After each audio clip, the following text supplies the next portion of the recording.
NASA's Parker Solar Probe is a mission to explore the sun. How can it do that? Why won't the spacecraft melt? Excellent questions. You can't face off with the sun without packing the right gear. This is why Solar Probe is equipped with a white shield that reflects heat off the front and keeps things cool in the back. The heat shield is made out of a couple of different materials. One is carbon-carbon, which is a lot like the graphite epoxy you might see in your golf clubs or your tennis racket, but it's just been superheated. The inside is a carbon foam, which is just another form of carbon and is actually about 97% air.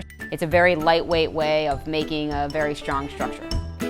Nobody likes a needy explorer. Solar Probe can take care of itself, thank you very much. And that's because it has autonomy software that will keep its instruments safe and cool behind the heat shield.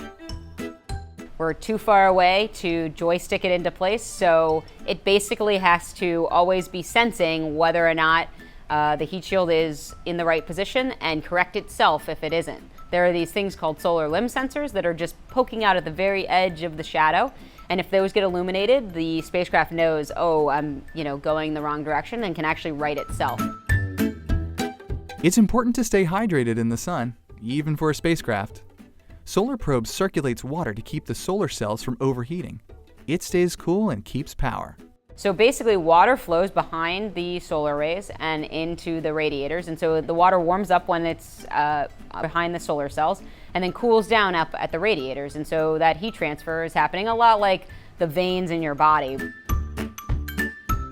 Yes, you read right. Heat is not the same as temperature. Temperature is a measurement, but heat is energy transfer. This matters because Solar Probe will be visiting the sun's outer layer, the corona. Like all stars, the sun is made of plasma. How tightly packed that plasma is depends on the layer.